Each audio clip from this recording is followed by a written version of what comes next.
Hi, welcome to AB Florida Gardening. We garden in Zone 9B in Florida, and you know Florida, especially Plant City, is famous for its strawberries. They grow phenomenally here, and I'm going to show you today how you can grow strawberries forever, literally. And your investment for 10 plants is about $5. So these are bare root strawberries. I bought them at Lowe's, and we're going to set up an entire strawberry bed today together. All right, so we're ready to go ahead and unwrap this little treasure. It doesn't look like much. I'm not going to promise you that you'll be very impressed.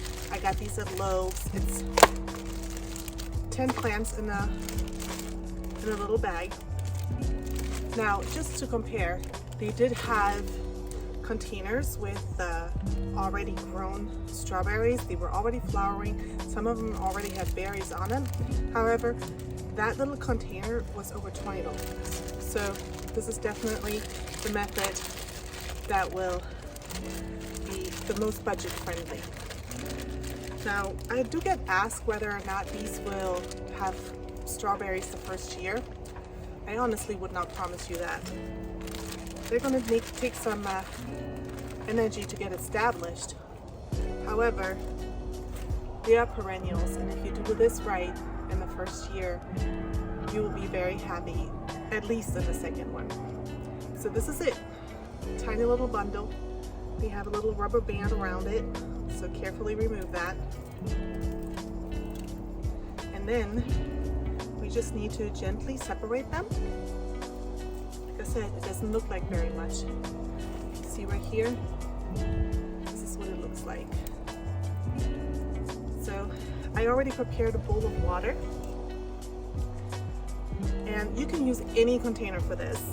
And what I have to do is I have to soak these, and this might take about 20-30 minutes. Some people soak them for an hour, some people just for 5 minutes. I'm just going to throw them in here, and however long it takes me to prep the bed for them is how they're going to soak. Alright, this is what they look like. Here's one plant.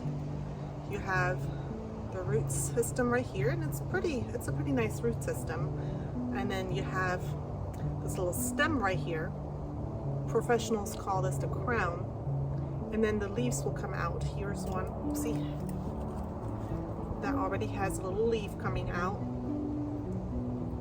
Right, so I'm just going to throw these in the water and let them soak up some moisture, and then we can go ahead and put them in the bed together.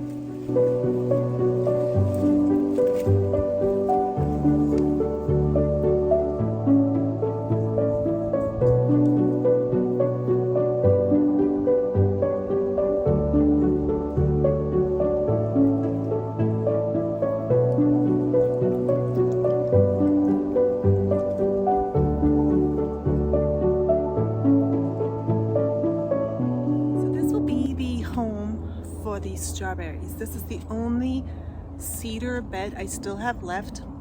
Cedar is a very hard wood. Obviously, it's excellent for organic gardening because it rottens very slowly. And this bed right here has survived about 8 years in my back garden. So, because strawberries are perennial, which means they come back every year, you would just grow them forever, literally. They have little runners, which makes new plants, which you could harvest and, give to friends or plant them somewhere else in your garden. So you want to give them something definitely that they can live in for a very long time in the most organic way possible. So that's why I use this bed. Also, this bed is a full sun bed in my garden. I have a lot of shade in my vegetable garden.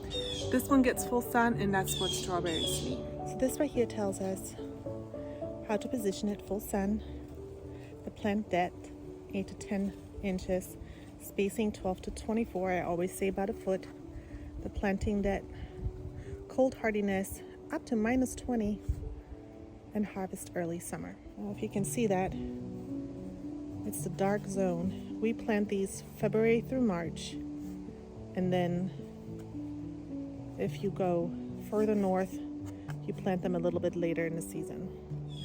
Now, I filled this already with some compost a couple months ago, but soil does compact, and I'm going to put a little bit of extra on top.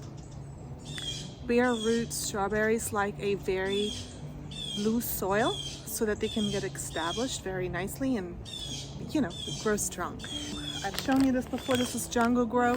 I get this at Lowe's. Runs about $8 a bag.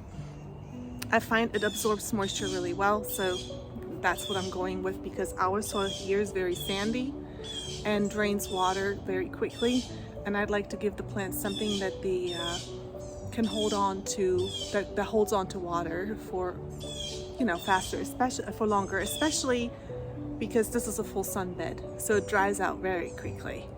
All right, let's go ahead and add some soil to this bed.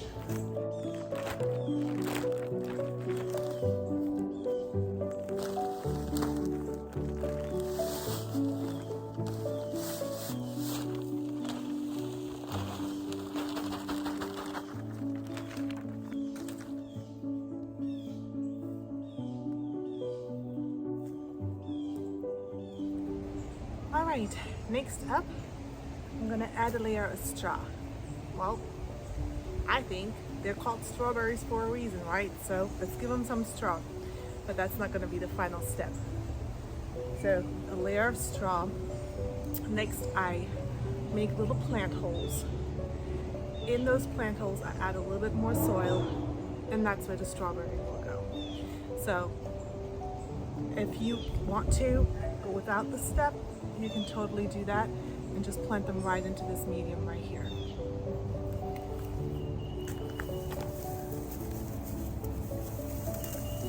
The nice thing is, this was my decoration from Halloween. So it's doing double duty. And I got these bales at the horse feed store.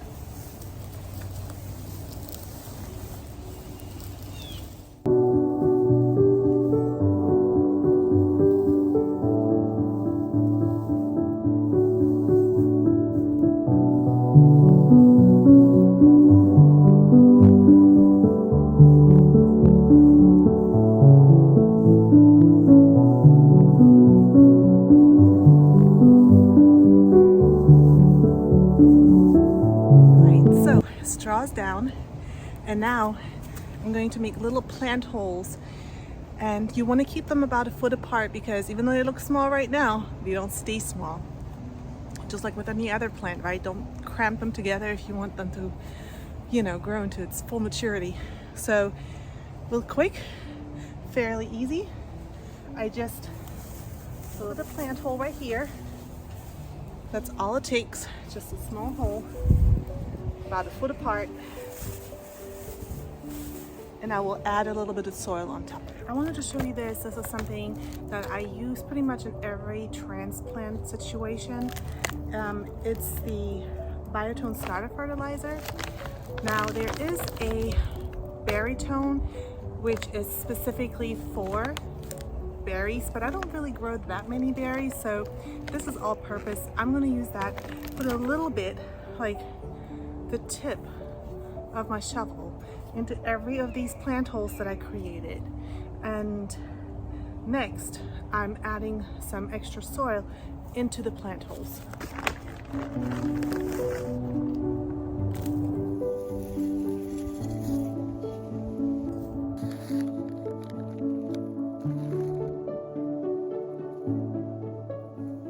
So while I was preparing this bed, which took about 20 minutes, I had the roots soak.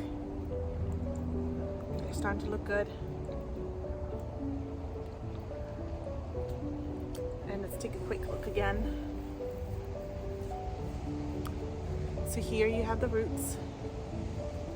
And then this is the crown. This is the part you do never want to bury. And there's the first little starting leaves coming out. So all I am going to do now is take one of the plant holes that I've already prepared and just put it in here.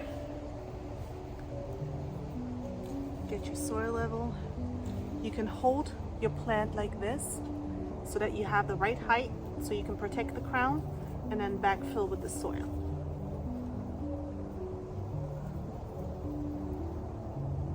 Pat it down.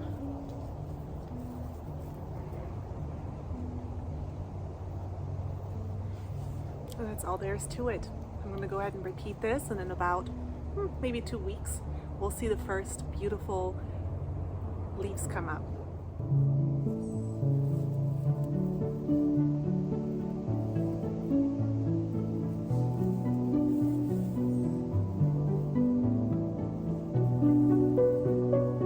Now, if you're interested in any other projects that I run in this garden, you're welcome to follow. Give us a likes if you enjoy the content we create. Until next time, happy gardening.